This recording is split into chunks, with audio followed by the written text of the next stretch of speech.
అందమైన చర్మ సౌందర్యం మీ సొంతం. Second aqua radiance deep cleansing gel.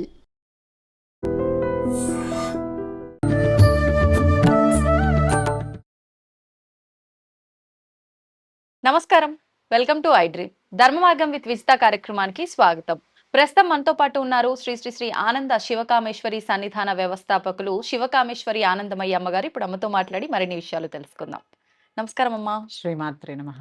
శ్రీమాత్రే నమః. అమ్మ అమ్మ మనకు వరలక్ష్మి వ్రతం ఇంకా ఎన్ని రోజుల్లో లేదు, ఆల్రెడీ చేసుకున్న వాళ్ళు ఉన్నారు, ఇప్పుడు మనకు 3వ వారం చేసుకోబోయే వాళ్ళు కూడా ఉన్నారు. అయితే ఈ వరలక్ష్మి వ్రతం అనగానే ప్రతి ఒక్కరిలోనూ చాలా ఎక్కువ ఖర్చుతో కూడుకున్న వ్యవస్థ ఏమో ఇదంతా కూడా, అంటే ఇప్పటి వరకు చేసుకొని వాళ్ళు ఈ ఆలోచన వస్తుంది. నిజంగా అమ్మవారిని ఉద్దేశించి చేసుకోవాలని ఎవరికన్నా ఇంట్రెస్ట్ ఉన్నా కూడా అమ్మో ఇంత ఖర్చు మనం ఎక్కడ పెడతాము అని చెప్పి దూరంగా ఉండిపోయే వాళ్ళు కూడా ఉన్నారు పూజ చేసుకోకుండా. ఒక అంటే చాలా తక్కువ బడ్జెట్ లో అందరూ కూడా చాలా సంతృప్తిగా భక్తితో ఈ పూజ చేసుకునే విధానం ఏదైనా ఉంటే వివరించండి. తప్పకుండా తెలియజేస్తానమ్మా. యాదేవి సర్వభూతేషు లక్ష్మీ రూపేణ సంస్థిత. శ్రీమాత్రే నమః. శ్రీ గురుభ్యో నమః. చాలా తక్కువ ఖర్చుతో వరలక్ష్మి వ్రతం, నేను ఒక 150 రూపాయల ఖర్చుతో వరలక్ష్మి వ్రతం చేసుకోవచ్చని ఇంతకు ముందు చెప్పడం జరిగింది. కొన్ని ఓకే, ఖచ్చితంగా చేసుకోవచ్చు. అమ్మ ఎలా అంటే 150 రూపాయల అంత తక్కువ ఖర్చుతో వీలవుతుందా నిజంగా? ఎలాగా అంటే అమ్మా, ముందు ఎలాగా ఎందుకు చెప్పాను అనే దానికన్నా ముందు అసలు మన ధర్మం ఏంటో తెలుసుకుందాం. ఇక్కడ చాలా చాలా చాలా మంది అసలు మన ధర్మాన్ని వదిలి పరధర్మం వైపు వెళ్ళిపోతున్నారు. ఇందులో మనం వాళ్ళని మన ధర్మంలోకి మళ్ళీ తిరిగి తెచ్చుకోవాల్సిన బాధ్యత మన అందరి భుజస్కంధాలపై ఉంది. అంతే. చాలా మంది పూజలంటే చాలా నియమనిష్టలు, అలాగే చాలా ఖర్చుతో కూడుకున్నవి, శ్రమతో కూడుకున్నవి అని చెప్పి సామాన్యులు, నేను చెప్పేది ఉన్నత వర్గం వారి గురించి కాదు, డబ్బు ఖర్చు పెట్టగలిగే వారి గురించి కాదు. ఎందుకంటే ఇప్పుడే చెప్పాను, నేను ఏం చెప్పినా మన ధర్మాన్ని కాపాడే విధంగానే ఉంటాయి. సామాన్యులు మళ్ళీ తిరిగి మన ధర్మంలోకి రావాలి అంటే మనం కొంత వాళ్ళని ఎడ్యుకేట్ చేస్తూ ఉండాలి. అవునమ్మా. పూజ అంటేనే భయం వేసేలా ఉంటే ఎవరు చేసుకుంటారమ్మా? అంతే కదా కదా, అందరికీ అవకాశం ఉండాలి కదా అంత ఖర్చు పెట్టడానికి. ఇప్పుడు పూజ అంటే అన్ని వర్గాల వారికి చెందింది కదా. ఎక్కడి నుంచి? మన ఉన్నత వర్గం నుంచి మన ఆఖరికి పారిశుద్ధ కార్మికుల దగ్గర నుంచి ప్రతి స్త్రీ వరలక్ష్మి వ్రతం చేసుకోవాలి. అవునమ్మా. ఇప్పుడు వాళ్ళు వేలల్లో ఖర్చు పెట్టి పూజ చేయగలరా? చేయలేరు. చేయలేక ఏం చేస్తున్నారు? మతం మారిపోతున్నారు. వాస్తవం. అంటే ఈ పూజలు చేయాలంటే ఖర్చు ఎక్కువ, నియమాలు పాటించాలి, మళ్ళీ పాటించకపోతే అదేమన్నా మళ్ళీ దోషము, ఇలాంటి భయాలు మూఢనమ్మకాలు ఎక్కువ. తెలుసమ్మా, పక్కింటి వాళ్ళు బాగా చేసుకున్నారు, మనం చేసుకోలేకపోయాం, ఇవన్నీ మనకి ఎందుకు వచ్చిన తలనొప్పులు అవును అని ఏం చేస్తున్నారు అంటే స్లోగా మన ధర్మాన్ని వదిలి పక్క ధర్మాన్ని పట్టుకుని వేళ్లాడుతున్నారు, అక్కర్లేని ధర్మాల వైపు వెళ్ళిపోతున్నారు. అవునమ్మా, వాస్తవం. ఇక అలాంటి పరిస్థితి ఇంకా ఇక్కడ అంటే చాప కింద నీరులా చాలా ప్రమాదంలో ఉన్నప్పుడు కూడా మనం నిజాన్ని నిర్భయంగా చెప్పకపోతే ఎలా అమ్మా? నేను చెప్పింది సామాన్యుల కోసం. డబ్బులున్న వాళ్ళు ఎన్నైనా ఖర్చు పెడతారు, ఏమైనా చేస్తారు, అంతే. ఇక 150 రూపాయల్లో పూజ చేయవచ్చా? ఖచ్చితంగా చేయవచ్చు. పూజకు కావాల్సిన సామాగ్రి ఏంటమ్మా? కొబ్బరికాయ, పసుపు కుంకుమ, పువ్వులు, అంతే కదా. అవును. చిన్న దండ, అంతే. ఇంతకు మించి ఏం కావాలి? అవును. వరలక్ష్మి వ్రతం అంటే ఏం కావాలి? ముందు కలశం ఏర్పాటు చేసుకోవాలి. అసలు ఎలా మొదలు పెట్టాలో ఒకసారి చెప్పాను ఇంతకు ముందు పూర్వం.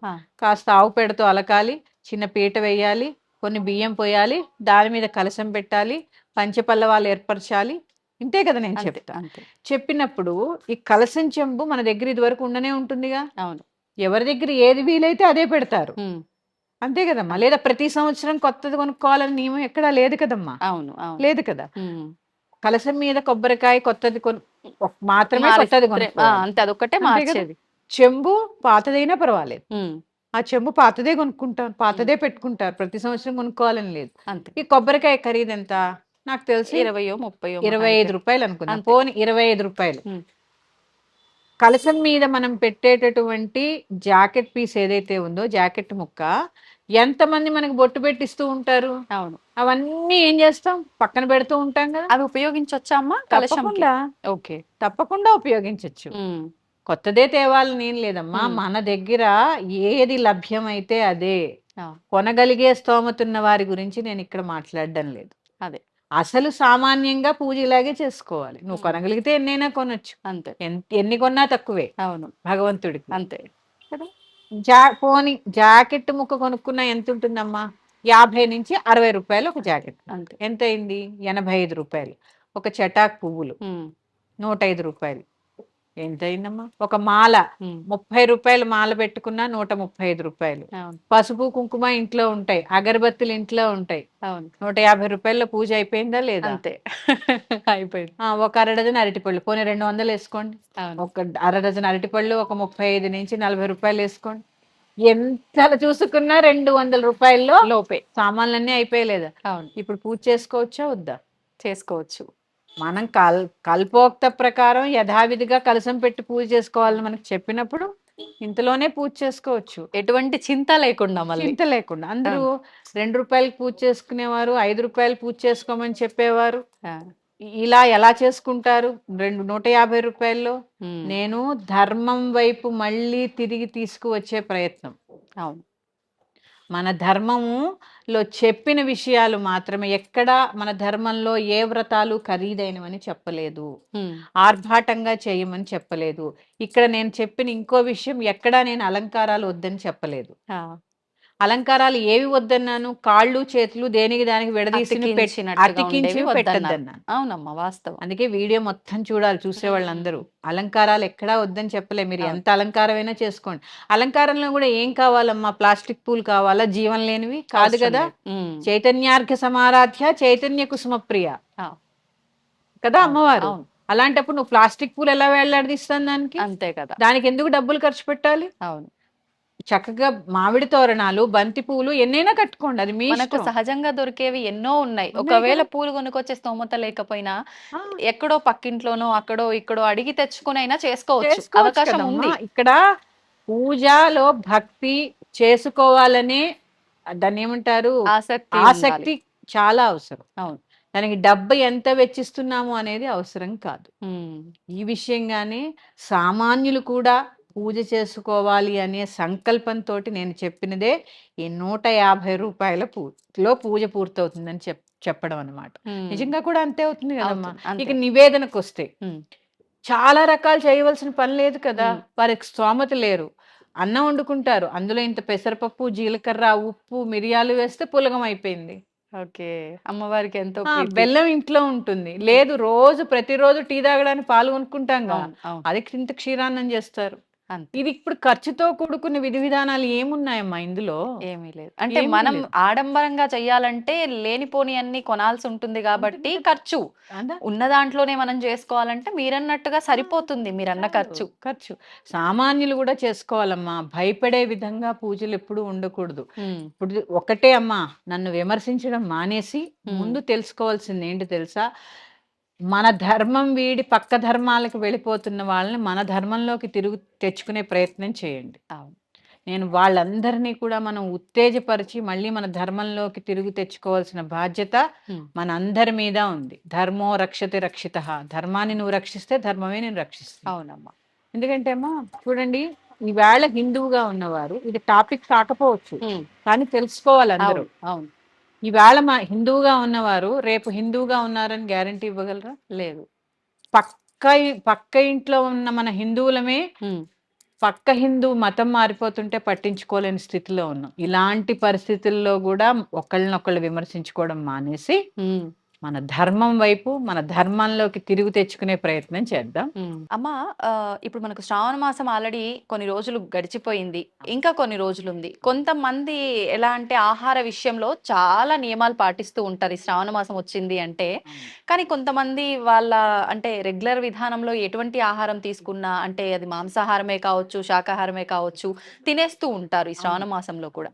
అంటే మనం ఎంత నియమనిష్టలతో పూజించుకునే ఈ మాసం అంతా కూడా ఇలా మాంసాహారం భుజించడం కరెక్ట్ పద్ధతేనా? అసలు ఇది సరైనదేనా? దాని గురించి వివరించండి. శ్రీమాత్రే నమః, శ్రీ గురుభ్యో నమః. మాంసాహారం తినవచ్చా? మాంసాహారం అసలు ఎప్పుడూ తినకూడదు, ఇప్పుడనే కాదు. ఎందుకంటే ఒక జీవిని చంపి తినే హక్కు మనకు లేదు. ఉమ్. మన ప్రాణం ఎలాగో దానిది కూడా అంతే. సరే, ఇంకా తినద్దు అంటే మన ధర్మాలని బట్టి పూర్వం నుంచి వారి యొక్క వృత్తుల్ని బట్టి కొన్ని కొన్ని సాంప్రదాయాలు వచ్చాయి. అవును. పూర్తిగా అందరూ శాకాహారుల కింద మారాలి అని చెప్పి నేను కోరుకుంటున్నాను. ఇంకా కొన్ని మాసాల్లో తినకుండా ఉండడమే మంచిదమ్మా. ఎందుకంటే శ్రావణ మాసము, కార్తీక మాసము, మార్గశిర మాసము, మాఘమాసము ఇట్లాంటి కొన్ని విశేషమైనటువంటి మాసాల్లో మాంసాహారం తినకపోవడమే మంచిది. ఎందుకు అంటే ఆహారం అనేది ఎందుకు? ఆహారం అనేది ఆహారమే మన మనస్సు, ఆహారమే మన శరీరము, ఆహారమే మన బుద్ధి. ఇవన్నీ కూడా రజోభూయిష్టమైనటువంటి ఆహారాలు, రజోగుణాన్ని పెంచేవి. కారము, ఉప్పు, అలాగే ఎక్కువ పులుపు, ఈ మాంసాహారము, మసాలాలు ఇవన్నీ ఏం చేస్తాయి అంటే రజోగుణాన్ని పెంచుతాయి. Okay okay. రజోగుణం వల్ల చెప్పాను కదా మన మనస్సు మీద మన బుద్ధి మీద కూడా పడుతుంది, ప్రభావం చూపిస్తుంది. చూడండి ఒక్కొక్కసారి వంట చేస్తున్నప్పుడు ఆహారం తెచ్చి ఇక్కడ భుజిస్తున్నప్పుడు తింటూ తింటూ ఉండగానే కొట్లాడుకుంటూ ఉంటారు. అవును. ఎందుకు అంటే ఆ వండినప్పుడు ఆ యొక్క మాతృమూర్తి ఆహారము ఎలా వండింది అనే దాని మీద ఉంటుంది. చక్కగా భగవన్నామం చేస్తూ వండింది అనుకోండి ప్రసాదం, అదే నాకెప్పుడు ఇంతే, నా కష్టాలు ఇంతే, మా ఆయన మారరు, నా పిల్లలు ఇంతే, తామసికం. ఇంకా కోపంగా ఉండింది అనుకోండి రజోగుణం. ఇంకా తిన్నవాళ్ళు కూడా కోపంగానే ఉంటారు. ఓకే. తిన్నవాళ్ళు కూడా కోపంగానే ఉంటారు. వండినప్పుడు ఉండే ప్రభావము అది తిన్న వాళ్ళకి అందరికి ప్రభావం చూపిస్తుంది. అందరూ అనుకుంటారమ్మా స్త్రీని ఒంటింటి కుందేలు చేసేసారు అనుకుంటారు. కాదు, స్త్రీ ఒంటింటికి మహారాణి. ఎందుకంటే తను ఒక అన్న ప్రసాదాన్ని వండి తన కుటుంబంలో పోషణకు ఉపయోగపడేటటువంటి అన్నాన్ని సమకూర్చేటటువంటి అన్నపూర్ణ కదా. ఆహారం లేకుండా ఒక్క రోజు ఉండండి, ఉండలేము కదా. మరి ఇప్పుడు చెప్పండి, ఒంటింటికి మహారాణా, ఒంటింటికి కుందేలా స్త్రీ. ఇక క్రియేటివిటీ తెలుసా, ఒకటే రోజు ఎన్ని కూరలు. అవును, ఆవిడ గురించే ప్రకృతిలో వాళ్ళందరి ఇష్టాలు తెలుసుకొని అన్నిటికీ తగ్గట్టుగా ఉండడం ఒకటి. అవును, ఒకటే సొరకాయని పులుసు చేయొచ్చు, పప్పు చేయొచ్చు, పచ్చడి చేయొచ్చు, కూర చేయొచ్చు. ఇట్లా అన్ని రకాలుగా తీసుకుంటే ఆహారం అనేది అసలు ఎందుకు అనేది అర్థమవుతుంది. ఎందుకని ఈ రజోభూయిష్టమైనటువంటి ఆహారాలు తినకపోవటే మంచిది. ఇంకా మాంసాహారంతో పాటు తినకూడని ఆహార పదార్థాలు ఏమైనా ఉన్నాయమ్మా ప్రత్యేకించి మాసాల్లో? ఉల్లిపాయ, వెల్లుల్లి ఇవన్నీ కూడా రజోగుణం పెంచేటివేనమ్మా. ఇవి ఎందుకు తినకూడదు అంటారు అంటే కొన్ని ఇప్పుడు మంత్రాలు చదువుతూ ఉంటాం, కొన్ని జపాలు చేస్తూ ఉంటాం. మన శ్వాసని అనుసరించి దేవతలు ఉంటారు. ఈ శ్వాసను అనుసరించి దేవతలు ఉన్నప్పుడు మనం ఆహారం ఎప్పుడైతే తీసుకుంటామో ఆ శ్వాసలో ఈ వాసన వస్తూ ఉంటుంది. వాళ్ళు ఎక్కడ ఉండగలరు మరి ఈ వాసనలో? ఈ కుళ్ళులో ఎక్కడ ఉండగలరు దేవతలు? అందుకే అంతర్ముఖ సమారాధ్య బహిర్ముఖ సుదుర్లభ. ఎప్పుడైతే నీలో నువ్వు భగవంతుణ్ణి అన్వేషించడం మొదలు పెడతావో ఆహారం దగ్గర నుంచి మార్పు వస్తుంది. బయట వెతికినంతసేపు ఏమీ దొరకదు. అందులో ఆహారం చాలా మనం వేసుకున్న ప్రశ్న చాలా చిన్నది, కానీ మన ఆహారము మన మనస్సును తయారు చేస్తుంది. ఒక భాగం మన శరీరాన్ని తయారు చేస్తుంది. శరీరంలో బలం కావాలి, ఆహారం కావాలి. అవునమ్మా. ఇదే ఆహారం మన మనస్సు మీద ప్రభావం చూపిస్తూ ఉంటుంది. అందుకని సాత్వికంగా ఉండాలి కదా. పూజ చేసుకుంటాం, ఒక స్తోత్ర పారాయణ ఏదో చేస్తాం, బయటకు వచ్చి అందరి మీద అరిస్తే ఎలాగా? అది నిరర్ధకం అయిపోతుంది. అందుకని సాత్వికమైన ఆహారాన్నే కనీస పక్షం కొన్ని మాసాల్లో భుజించడానికి ప్రయత్నం చేయండి. ఎప్పుడు సర్వదా శ్రేయస్కరం. అంటే ఈ పూజలు ఈ ఆరాధనల విషయంలో నిమగ్నమై ఉన్నవారునా మిగతా ఎవరైనా కూడా? అందరూ ఇప్పుడే చెప్పాను, మన ఆహారమే మన శరీరము, మన మనస్సు, మన బుద్ధి. అవునమ్మా. ఎప్పుడైతే సాత్వికమైన ఆహారాన్ని భుజిస్తూ ఉంటామో మన ఆలోచన మన బుద్ధి కూడా సాత్వికంగా ఉంటుంది. ఎవరితో కొట్లాటలకు వెళ్ళాలనిపించదమ్మా. కోపం రాదు, కోపం కూడా రాదు. ఎందుకు వస్తుంది? రాదు. అంతే. ఎందుకంటే ఆహారం యొక్క లక్షణం అది. అవును. ఎప్పుడైతే భూయిష్టమైన ఆహారాన్ని భుజిస్తూ ఉంటామో అన్ని ఆవేశాలు, క్రోధావేశాలు పెచ్చు పెరిగిపోతూ ఉంటాయి. ఈ రోజుల్లో ప్రతి ఒక్కరికి ఎక్కువైపోయినవి ఇవే కదా. అది ఈ విశేషమైన మాసాల్లో పూజలు ఎక్కువ చేస్తూ ఉంటాం కదా. ఈ పూజల్లో ఉన్నప్పుడైనా సాత్వికంగా ఉండండి. అందుకని మానేయడమే మంచిది. అమ్మా అంటే ఇప్పుడు మాంసాహార భోజనం మొత్తానికి తినకుండా అందరూ శాకాహారంగా మారాలనే నా కోరిక అని మీరు అన్నారు. అంటే అసలు ఎక్కడా కూడా మాంసాహారం అనేది లేదు అనేది గనక మనకొకటి ఉంది అంటే అదే పాటించేవారేమో. అవును. కానీ అలా లేదు కదమ్మా! అమ్మవారి దగ్గర కానియండి, కొన్ని కొన్ని ప్రత్యేకమైన విశేషమైన పూజల్లో, టెంపుల్స్ దగ్గర బలులు ఇలాంటి సాంప్రదాయం కూడా మనం చూస్తూ ఉంటాం. అంటే ఒకప్పుడు అనుకోవడానికి లేదు. ఇప్పటికి జరుగుతున్నాయి. అవును. అయితే మరి నిజంగా ఇది శాస్త్రంలో ఉంది అని అనిపిస్తుంది చూసినప్పుడు. అవును. మరి మాంసాహారం తినకూడదు అంటే ఒక్కసారి అమ్మవారి దగ్గర బలిచ్చినప్పుడు నివేదన చేసిన తర్వాత అది ప్రసాదంగా భావించి మనం తీసుకుంటాం కదా! మరి మాంసాహారం ఎందుకు మానేయాలి అనేవారు కూడా ఉంటారు. దానికి సమాధానం? అసలు బలి ఎందుకొచ్చింది అనే దాని మీద మనం అవగాహన తెలుసుకుంటే మనకి అసలు బలి అంటే ఏంటో అర్థమవుతుంది. అసలు ముందు బలి అంటే ఏంటో తెలుసుకునే ప్రయత్నం చేద్దాం. అలాగే అమ్మా. అజం వా మేషం వా మహిషమపి మార్జాలమపి వా అని శాస్త్రంలో చెప్పింది. ఇది బలికి సంబంధించిందే ఇప్పుడు నేను చెప్పింది. హుహు. ఏమేమి బలి ఇవ్వాలి అనే వాటిల్లో బలిచ్చే జంతువులు ఇవన్నీ. ఆహా! అజం వా మేషం వా మహిషమపి మార్జాలమపి వా. ఓకే. ఓకే. అజము అంటే గొర్రె, ఆహా! గొర్రె, మేషము అంటే మేక, మేక, మహిషము అంటే ఎద్దు, దున్నపోతునా? దున్నపోతు. హ్మ్. అదే దున్నపోతు. మార్జాలము అంటే పిల్లి.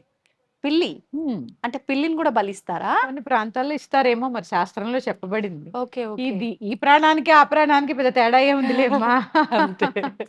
గొర్రె ప్రాణానికి పిల్లి ప్రాణానికి తేడా ఏముంది? ఏదైనా ఆకారంలో వేరుండొచ్చు గానీ ప్రాణం ఒక్కటే జీవం కదా. అంతే అమ్మా. ఇప్పుడు నీలో ఉండేది రక్తం, నాలో ఉండేది రక్తం, పిల్లిలో కూడా రక్తమే ఉంటుంది. అంతే. ఇది గ్రహిస్తే ముందు సగం మాంసాహారం తినడం మానేస్తాం. ఆ! ఇక అజంవా మేషంవా మహిషపి మార్జాలమపివా, హ్మ్. ఇవి బలివ్వాలి. ఏవి బలివ్వాలి? హ్మ్. అజంవా అంటే గొర్రెలో ఉండేటటువంటి మూర్ఖత్వాన్ని బలివ్వాలి. గొర్రెకి మూర్ఖత్వం ఎక్కువ. అంటే గొర్రెని కాదు. గొర్రెని కాదు, గొర్రెలో ఉండేటటువంటి మూర్ఖత్వం మనిషిలో కూడా ఉంటుంది. ఇవి బలివ్వాలి. ఓకే. ఓకే. తర్వాత మేషంవా, మేషం అంటే మేక. మేకకి పిరికితనం చూడండి, దగ్గరికి వెళ్ళగానే ఇలా బెదిరిపోతూ ఉంటుంది. ఆ! మేకలో ఉండేటటువంటి పిరికితనం అనే లక్షణాన్ని బలివ్వాలి. ఓకే. ఓకే. ఇక అలా చెప్పుకుంటూ వెళ్తే మహిషమపి, మహిషం అంటే దున్నపోతు. దున్నపోతు ఎలా ఉంటుందమ్మా? మదించి ఉంటుంది. అవును. ఏం చేస్తుందో తెలియకుండా తెలియకుండా. ఉంటుంది. అందుకే ఏం చేస్తారు? ముక్కుతాడేస్తారు. ముక్కుతాడేస్తూ ఉంటారు. మదం ఎక్కువ ఉంటుంది. హ్మ్. మదాన్ని, అహంకారాన్ని వదలాలి. హ్మ్. అహంకారం ఎక్కువైపోతే మదిస్తుంటాం మనం కూడా. అవును. ఈ మదాన్ని వదలాలి. దున్నపోతులో ఉండే లక్షణం మదం. ఓకే. ఓకే. తర్వాత పిల్లి. మార్జాలం అపివా. మార్జాలం అంటే పిల్లి. హ్మ్. పిల్లి ఏం చేస్తూ ఉంటుంది? దొంగ బుద్ధి. ఎవరు చూడట్లేదని చూడట్లేదని తాగేస్తుంది. కళ్ళు మూసుకుని పాలు తాగుతూ నన్ను ఎవరు చూడట్లేదు అనుకుంటుంది. ఆ! ఈ జంతువుల్లో ఉండేటటువంటి లక్షణాలు ఏవైతే ఉన్నాయో అవి నీలో ఉన్నాయి కదా. ఇవన్నీ భగవంతుడి దగ్గరికి వెళ్ళినప్పుడు ఇవన్నీ వదిలేసేయి అని చెప్పడం జరిగింది. ఇక్కడ బలి అంటే అర్థం ఏంటి తెలుసా అమ్మా? నివేదన. హ్మ్. బలికి అర్థం నివేదన. ఇవి నివేదనగా సమర్పించు. ఓకే. అంతే తప్పించి జంతువుల్ని ఎక్కడా చంపమని మనకి చెప్పబడలేదమ్మా. అంటే ఈ దుర్గుణాలన్నీ కూడా నీలో నుంచి తీసేసి భగవంతుడికి ఆత్మ నివేదన చెయ్యాలి అనేది అర్థమా కమ్మా? అర్థము. ఆ! ఆత్మ నివేదన, ఆత్మ పరమాత్మలో లీనమవ్వడానికే పుట్టాం మనం. హ్మ్. ఇది కదా మనకి చెప్పింది శాస్త్రం. ఎక్కడ జంతు బలి చెప్పింది? ఎందుకు మారిపోయిందంటారమ్మా ఈ ఇక్కడ విధానం ఇదే మరి? చెప్పాం కదా. అంటే అర్థం చేసుకోవడంలో పొరపాటు అనొచ్చా? పొరపాటు అంటే కొన్ని సాంప్రదాయాలు ఉన్నాయి. పూజలో కూడా చాలా రకాల సాంప్రదాయాలు ఉన్నాయి. పూర్వీకులు ఏం చెప్పారో అవన్నీ మనం కొన్ని చూడలేదు. కానీ శాస్త్రంలో ఎక్కడా కూడా జంతువుల్ని బలి ఇవ్వమని చెప్పలేదమ్మా. హ్మ్. అమ్మ అంటే చెప్పలేదు. ఇప్పుడు మీరు చెప్పిన దాన్ని బట్టి ఇదైతే క్లియర్‌గా అర్థమైంది. శాస్త్రంలో ఉన్నది మనలో ఉన్న దుర్గుణాలను ఏవైతే ఉన్నాయో అవి బయటికి తీసేయటమే బలి అని బలి చెప్పి. అనేది. కానీ కొన్ని రకాల ఆచారాలను మనం పాటిస్తూ ఉంటాము. అవును. అలా మనం వామాచారాన్ని తీసుకున్నట్టయితే ఖచ్చితంగా అక్కడ మద్యం, మాంసం ఇవన్నీ కూడా కొన్ని రకాలవి వస్తువులు, పదార్థాలు నివేదన చెయ్యాలి అని అంటూ ఉంటారు కదా! మరి అక్కడ కూడా ఈ విధానం మనం తప్పుగా అర్థం చేసుకోనా ఎలా? అంటే ఇక్కడ ఒకటి అమ్మా, ఇప్పుడు మీరు చెప్పింది అమ్మవారి పూజా విధానంలో చాలా రకాలు ఉంటాయి. ఇక్కడ మన ఆశ్రమంలో మన దేవతకు చూసుకోండి, పూర్తిగా సమయాచారం. హ్మ్. చాలా సాత్వికమైన పూజ. ఎందుకు అంటే వామాచారము అనేది ఎందుకు అంటే ఎప్పుడూ భౌతికంగా కోరికలేనా? నీకు ఇది కావాలి, అది కావాలి, అది కావాలి, ఇది కావాలి. ఇంక దీంట్లోనే జీవితం వెళ్ళిపోతుంది. మనిషి పుట్టింది అందుకు కాదు. అసలైనా ఎప్పుడూ నువ్వు ఇప్పుడే చెప్పాను రజోగుణాన్ని వదిలేయమని. సాత్వికమైన గుణాన్ని కూడా వదిలేయాలి కదా! ఎందుకంటే త్రిగుణాలలో సత్వరజస్తమో గుణములని 3 గుణాలు వదిలేసిన వాడు భగవంతుడు. వారినే భగవంతుడు అంటారు. ఈ గుణాలు వదిలేసిన వారి పేరే భగవంతుడు. అందుకే త్రిగుణాతీతుడు. త్రిగుణాతీతుడు. ఆ అమ్మవారి పేరేంటి? త్రిపుర సుందరి. 3 పురములకి అతీతమైనది. అంటే ఇదేంటి? కాశీ, కంచి, కామాక్షి ఇది కాదు.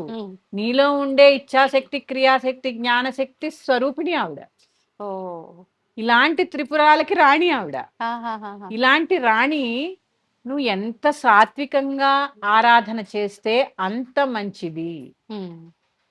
సాత్వికమైన లక్షణమే మనిషిది. అవన్నీ ఇప్పుడు మీరు చెప్పులవన్నీ పశు ప్రవృత్తులు కదా. అవును, పశు ప్రవృత్తులు మనిషి అలవాటు చేసుకోవడం తప్పు కదా. పైగా జంతుబల అన్ని చోట్ల కూడా నిషేధించబడుతోంది. అని ఇంకా ఎందుకు దాన్ని ప్రోత్సహించాలి?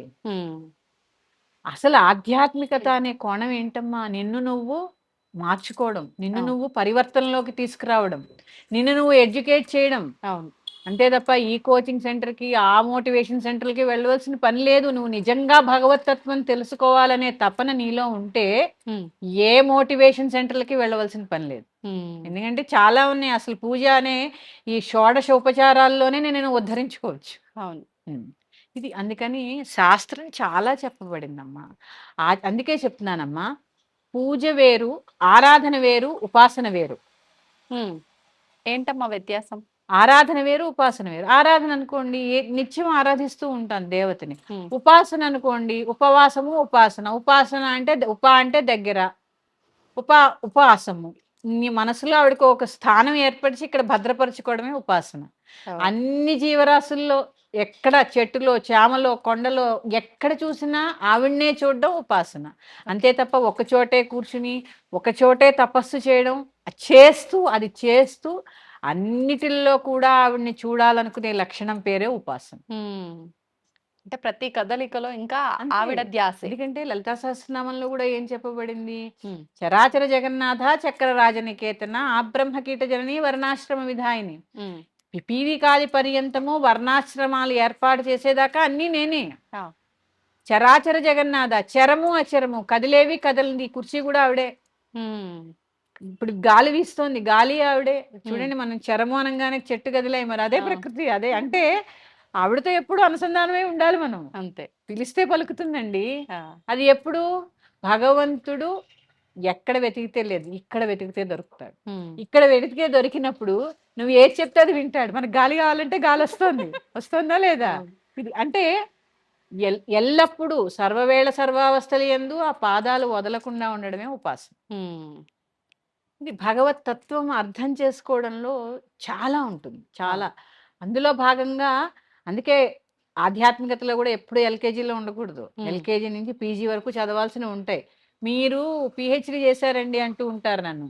నాలా మీరు అందరూ కూడా ఉండాలి. ఎందుకంటే మనం అందుకే పుట్టాం, మోక్షం కోసమే పుట్టాం. అది ఒక జన్మలో సాధ్యం కాదు. గురువు ఖచ్చితంగా ఉండాలంటారా అమ్మా? అలా ఒక స్టేజ్ నుంచి ఇంకో స్టేజ్కి వెళ్ళాలి అంటే ఉండాలమ్మా, ఖచ్చితంగా ఉండాలి.